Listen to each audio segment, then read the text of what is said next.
11 de la mañana, 31 minutos, y como es costumbre los viernes, sobre el cierre de la mañana, hacemos un balance de lo que pasó y vamos despuntando lo que va a venir la semana que viene. Por eso ya estamos comunicados con dos periodistas de raza. Uno lo tenemos aquí, Gustavo González, periodista CEO de Perfil, y vía telefónica está también, como todos los viernes, por suerte lo tenemos ahí, a Walter Curia, el director del diario Perfil.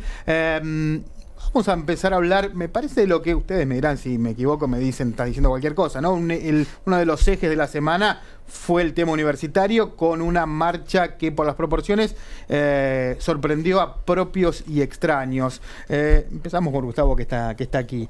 ¿Qué te dejó esta semana y esta marcha que a muchos ha sorprendido por la magnitud, ¿no? Y por lo federal, porque creo que en casi todas las provincias del país se vio gente marchando. Bueno, sabores agridulces, te digo.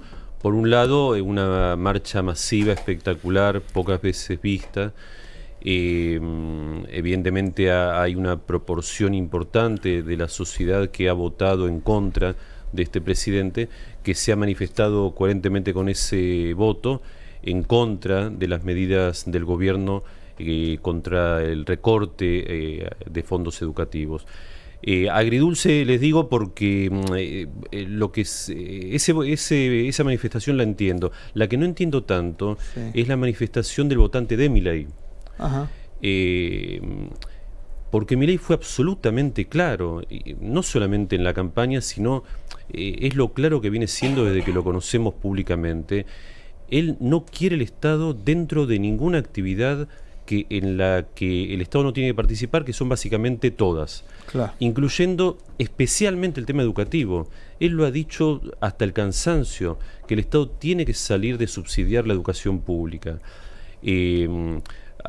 Su referente, su mentor ideológico, uno de ellos por lo menos, es Murray Rothbard, que en su manifiesto libertario lo explica muy bien, le dedica un capítulo entero al tema educativo, donde no solamente dice que el Estado tiene que salir de cualquier intervención en el sistema educativo público, el sistema educativo en general, sino que ni siquiera tiene que obligar a la gente a llevar a sus chicos a ese sistema educativo. Un poco lo que dijo Venegas Lynch, que después, pobre, lo criticaron mucho. Que no tiene que ser obligatorio. En ese sentido, hasta me sorprende la crítica de los periodistas más oficialistas que tiene el sistema comunicacional argentino contra el presidente, por haber hecho simplemente lo que prometió que iba a hacer. Eso es un Milei coherente ahí. Bueno, yo lo vengo bancando al presidente en ese sentido, porque creo que es el político más coherente de los conocidos hasta ahora, en cuanto a que intenta llevar a la práctica lo que promete. A veces con ida y vuelta, porque evidentemente una manifestación como la que hubo le pone algunos reparos, a la realidad impone algunos reparos, pero él que lo intenta, ¿no? Walter Curia es el que está también en comunicación con nosotros. ¿Vos cómo lo ves? Sí, en realidad la respuesta de Milei encierra la contradicción fundamental que tiene Milei, y continúo el razonamiento de Gustavo. Milei Milei tiene un horizonte utópico, un horizonte de la utopía de la destrucción del Estado. Hay una contradicción porque él considera al Estado una organización criminal y él es el jefe de esa organización en este momento. De modo que es decir, cuando hablamos de utopía, efectivamente lo es, porque es absolutamente impracticable. Sin embargo, este horizonte utópico que tiene Milei no le impide que en el recorrido hacia la utopía genere algunas decisiones que impliquen destrucción de instituciones, destrucción de organismos del Estado. Yo creo que junto con la educación que mencionaba Gustavo, hay dos cuestiones del discurso de Milei, del discurso temprano de Milei, que representan claramente esa lógica, que es la destrucción de la moneda y la desaparición del Banco Central, la destrucción de la moneda cambiándola por el dólar, la dolarización, y la destrucción del Banco Central. Esas son las utopías que tiene Milei, pero claramente o forman parte de la utopía que tiene Milei, pero claramente el gobierno tiene que, para salir de esta cuestión tan abstracta, el gobierno tiene que administrar, y la administración le genera este tipo de contradicciones. Está claro que el gobierno se va a sentar a negociar ahora con los rectores, el gobierno acaba de emitir un dictamen de mayoría en un plenario de comisiones de la Cámara de Diputados en la que hizo enormes concesiones a la oposición en relación a lo que había sido su ley base, así la llamó, original.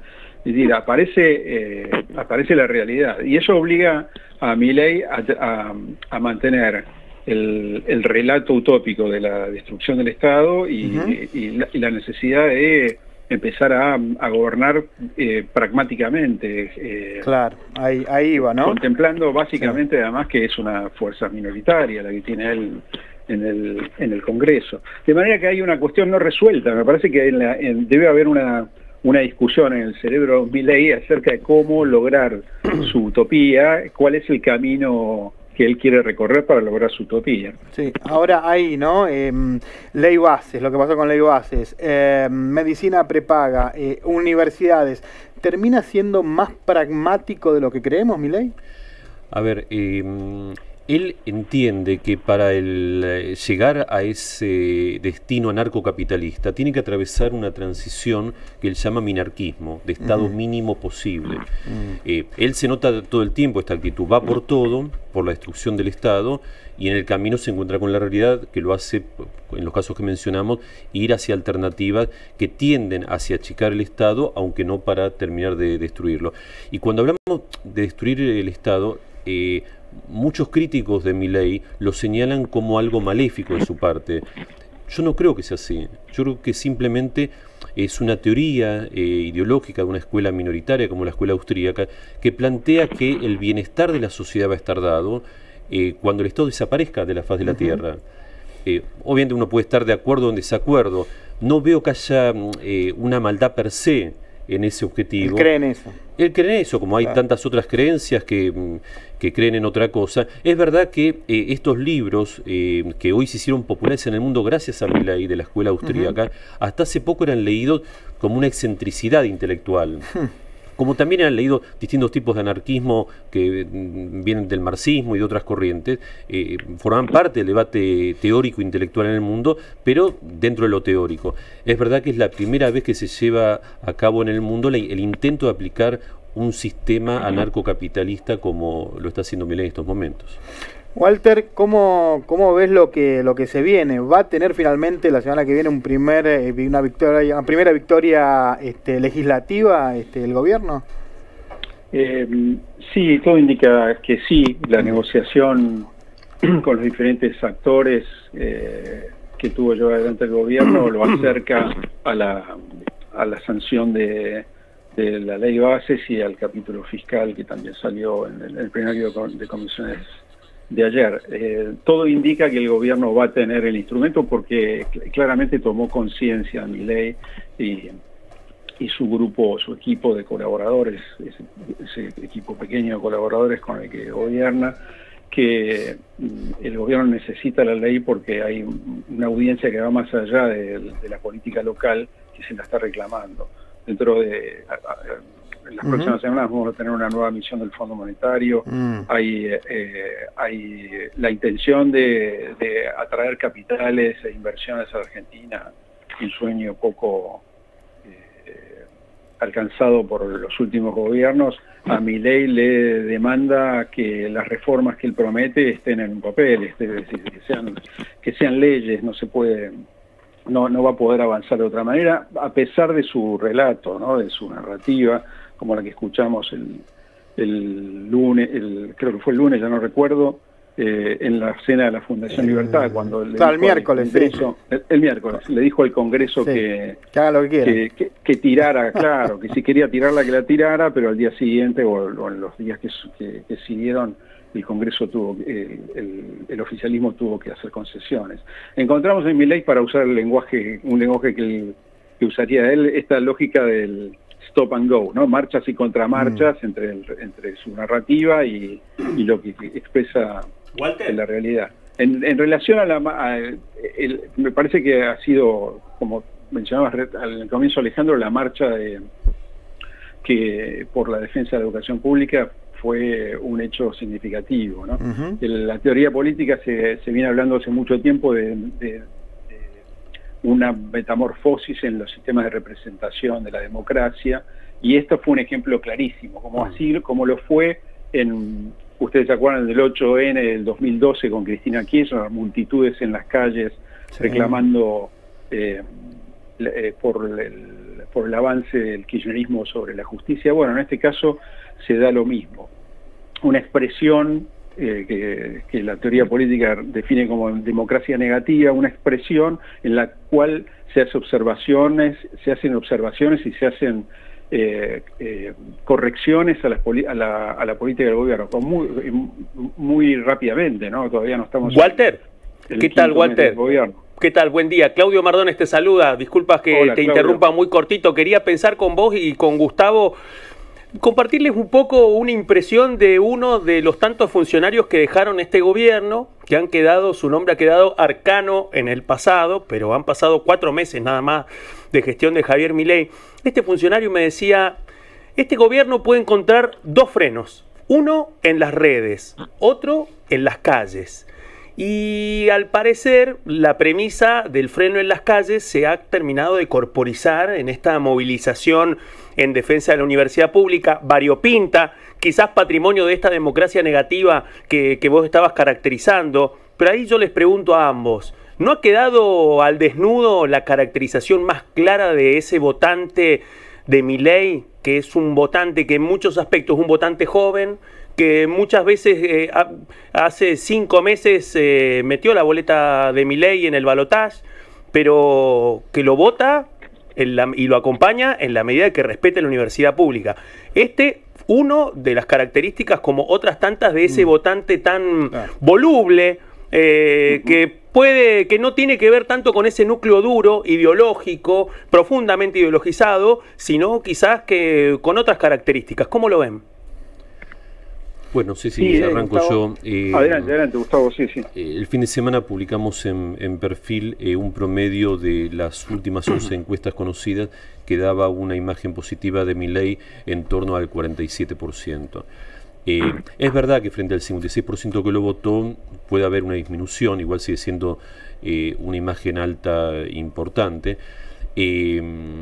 Y es posible que en el marco de estas medidas drásticas que está tomando, pero repito, absolutamente coherentes con lo que prometió, esto pueda seguir bajando. De todos modos, me sorprende que sea tan rápido. Pasaron simplemente 5 meses. Yo creo que el votante de Milei debería ser más tolerante. Entiendo que hay un votante de Milei, supongamos, más duro, más fiel, que es ese 30% que lo votó en las PASO y luego lo volvió a votar en las generales, que entiendo que forma parte del votante que hoy lo sigue respaldando fielmente. Y es verdad que el otro 26% puede ser más flexible, más voluble frente a la realidad. Y entiendo que la realidad es durísima. Creo que parte de la duda que va a tener ese 26% no se refiere solamente al tema educativo, donde quizás la educación es una expresión que sintetiza cierto malestar en otros temas. Sí creo que va a tener que ver con el bolsillo de ese 26%, que quizás no tiene, más allá que confía, todavía puede llegar a confiar en Milei, quizás no tiene resto para esperar tanto más, a esperar 1 año, 2 años, a que la situación mejore. Creo que la relación entre la caída del apoyo a Milei y de sus votantes y la realidad va a estar dada específicamente por esa realidad que atañe al bolsillo. Walter. Sí, yo agregaría que es una expresión también de la volatilidad de la opinión pública, de la opinión y del voto. Es decir, no está claro porque no hubo todavía análisis acerca de cuál fue la composición de la manifestación, de la movilización del otro día, pero si uno estaba en la calle y observaba, se podía dar cuenta que era una manifestación absolutamente transversal, políticamente y sociológicamente. Es decir, no es arriesgado decir que seguramente incluía algunos votantes del gobierno de Milei. Pero bueno, esto es producto de lo mismo que decíamos recién, el vértigo.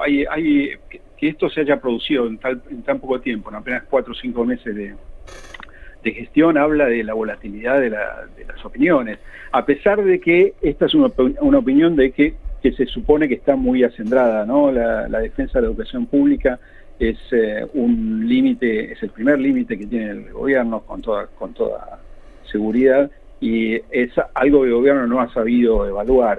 También muestra una falla, muestra la falla de gestión en el gobierno. El gobierno tiene enormes problemas de administración y de gestión. Sabemos que no están ocupados todas las dependencias públicas que deberían estar. Tiene dificultades para negociar en ese sentido, y tiene gente claramente poco capacitada en negociaciones muy sensibles, como quedó demostrado en la negociación por el presupuesto universitario, al punto que ha cambiado los negociadores. Corrió al responsable de ese diálogo, el galleguito Álvarez, sí, que lo conoce, y ahora incluso empoderó más a la ministra Petovelo. Queda la duda acerca de si la ministra Petovelo está en condiciones de llevar adelante ese diálogo también, ¿no? Sí, surgieron esta semana algunas dudas, ¿no?, después de la marcha.